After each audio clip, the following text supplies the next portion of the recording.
All right, guys, we've got a super in-depth article on college football expansion options. Will we expand to an 8-team, a 12-team, a 16-team? We're going to look at all three different models, which is the best for the future of college football. This is absolutely real and will likely be happening by 2026 in terms of expansion. You can see in this article, what does everyone agree on about expansion? The FBS commissioners appear in agreement that the playoff should and will expand on Tuesday. The Big Ten Commissioner Kevin Warren said he's 100% supportive of a college football playoff expansion. This comes 6 months after the Big Ten voted against early expansion to a proposed 12-team model. So the Big Ten changing their course now, becoming a super conference with USC and UCLA. They want the playoff expanded. And guys, it makes so much sense. I've gone over it multiple times. We're not going to beat a dead horse. More money, more revenue, more important games. It's obvious the playoff will be expanded. Just which model will they end up going with, and how soon will it be expanded? Those are the two big questions at this point. But the thing I want to get into, everyone, it is expanding.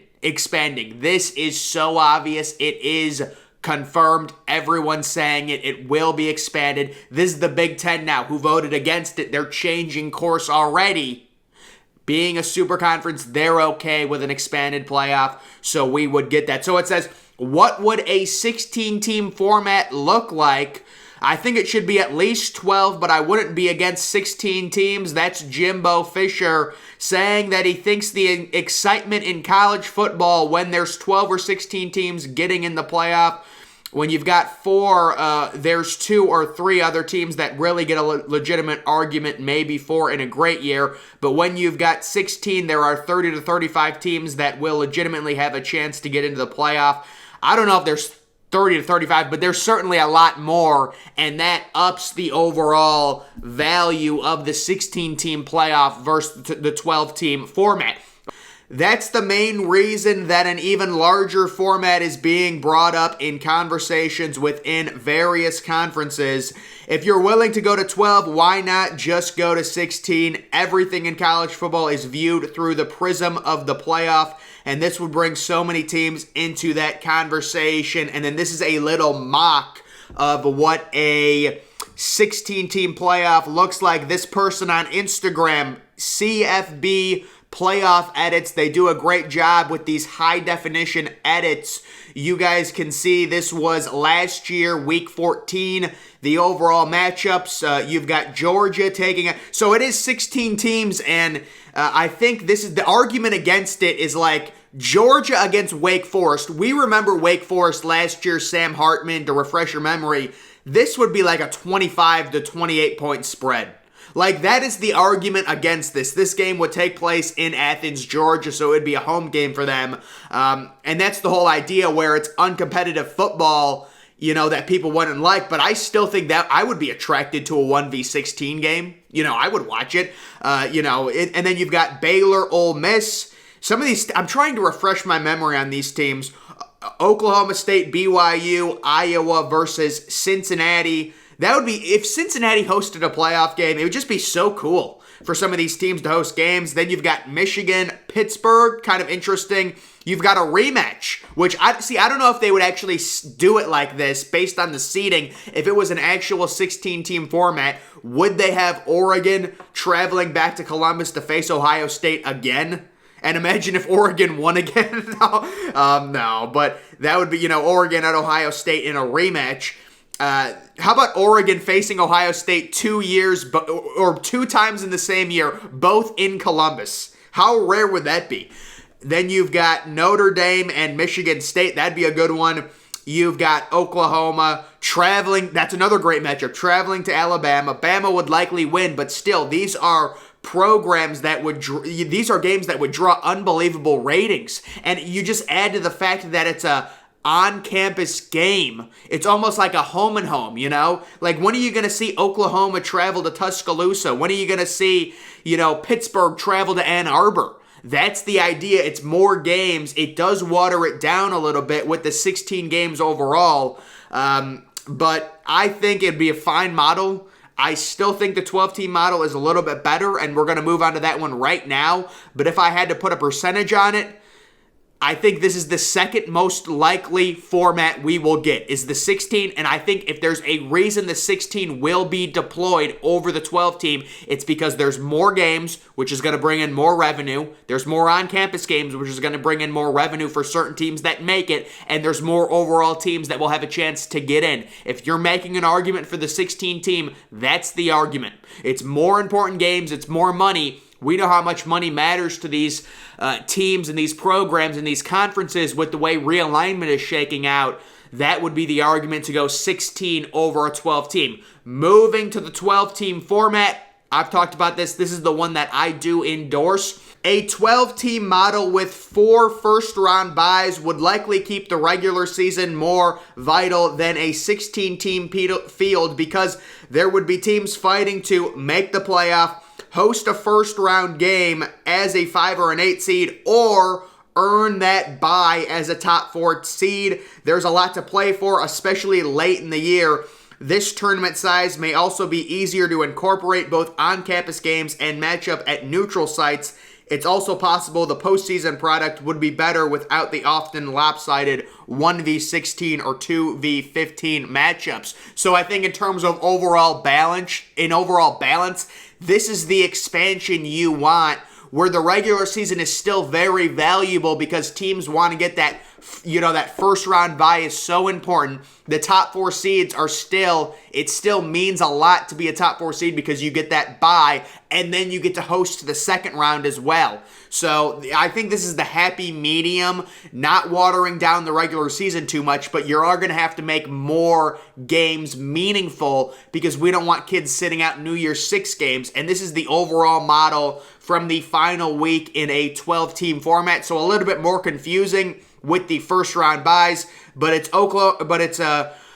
Oklahoma State versus Ole Miss. Winner faces Alabama. Pittsburgh versus Georgia. Winner faces Baylor. Michigan State versus Ohio State. Winner faces Michigan. Notre Dame versus Utah. Winner faces Cincinnati. And the second round is actually neutral site bowl games. See, I don't know if I like that. I know you probably have to incorporate that because that's how they do the contracts, and like the Peach Bowl pays a certain amount to host a neutral site. I understand that, but that kind of sucks. It does, because I would love to see the second round be neutral site, be on campus as well. But it looks like in this format, because otherwise the New Year's 6 games would be on campus, which you can't have that based on the rights, based on how much like the Rose Bowl is paid for, I guess. So either way, I think this is the best model going forward, just the most balanced, to where we get the more teams while also putting emphasis on the regular season and being one of those first 4 teams to be getting that first round bye overall. So I view this the most likely scenario going forward. In the event the playoff does expand, this is what I expect it to expand to, 12 teams. And then we've got a model that, people normally don't talk about very much, the 8-team format. What would an 8-team format look like? It seems unlikely that college football leaders would opt for an 8-team model if they're willing to explore 12 or 16 team brackets, because there wouldn't be as many teams in the mix late in the year, but it has remained a popular format amongst fans and coaches over the year. Some supporters, including those within the leagues that voted against the 12-team model last year, like the idea of an 8-team model with most of the spots going to conference champions, which really wouldn't matter if we're getting the conference realignment we expect. So I think this model gets thrown out the window. The reason this model was adopted, or the reason this model had support, was the idea if we had five Power 5 conferences, all the conference champions get an auto bid, one group of 6 gets an auto bid, and then there's 2 at-larges. I don't like that format. I never liked that format anyways, but if Power 5 goes belly up and it goes away, This model is not going to happen. And this would be the overall 8-team model. I'm not sure if this is the exact format is this based off the current. So I'm not sure if there's any requisites in this to where it includes all 5 of the conference champions. I think it does because Baylor's in there, right? I believe it does include, and then it also includes the group of 5 team Cincinnati. So it's Bama versus, and those are on-campus games. Where would all the other New Year's 6 games be then? If it's just the cotton, yeah, this is a little bit confusing, but these would be on-campus games, Alabama, Ole Miss. That's not attractive. Notre Dame versus Cincinnati. Those teams already faced each other. Notre Dame, Cincinnati. Last year, Cincinnati won. Michigan, Baylor, and then Ohio State and Georgia. Ohio State, Georgia would be the best game of that round, but I don't see I don't see that as a viable option, the 8-team format, especially with the idea it includes all 5 of the conference champions when really, there's probably not even going to be 5 Power 5 leagues if the realignment works out to where we get actual super conferences of 20 teams by the year 2026, which is what many people are calling for at this point. And then this is just this is the 24-team format that the FCS deploys, which is pretty crazy. So this would never happen, but it is just something interesting to look at. You can see Northern Illinois making their debut. Louisiana's in it as well. Houston makes an appearance. So, this would have a major March Madness feel to it. UTSA in as a 23 seed. Imagine UTSA beats Michigan State. Dude, I would take this format over the 14 format any day of the week. Are you kidding me? And then people say, oh, it needs to be exclusive. Guys, that's just a mechanism in your brain. Human beings, we hate change. That's why many people hated making a playoff in the first place. But now thinking about the idea of, having a 2-team, just one national championship, it's ridiculous. It sounds ridiculous. And I think when we adopt a 12-team model or a 16-team model or whatever it is, the idea of a 4-team playoff is going to sound ridiculous once we get used to the new model. But if I had to guess right now, I would say the highest chance is in the 12-team model. The second highest chance is the 16-team. And that's pretty much it. I don't see a single way they go with 8 teams. It is expanding. It's either 12 or 16. My guess, if they want to have a balance, they will go with a 12-team format. If they want more money overall, they will choose the 16-team. Those are the 2 main options, I would say, when it comes to playoff expansion.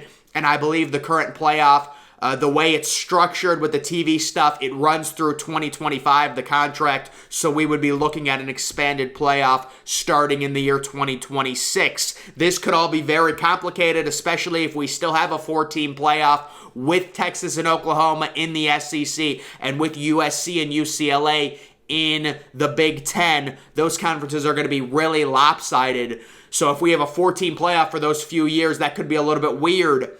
But we should get it expanded by 2026. That's the earliest they can go. I don't know if there's any sort of deal they can do to where they could actually make it earlier to where we could see an expanded playoff in 2025 or 2024. If they could buy something out with how those contracts work, I'm not sure. But when I was told 2026 is when it's going to happen. So we'll see if that ends up happening. But guys, that is going to do it for this video. Make sure you're following me on Twitter. Link to that's always in the description. I'm, of course, the Depressed Ginger. Thank you for watching.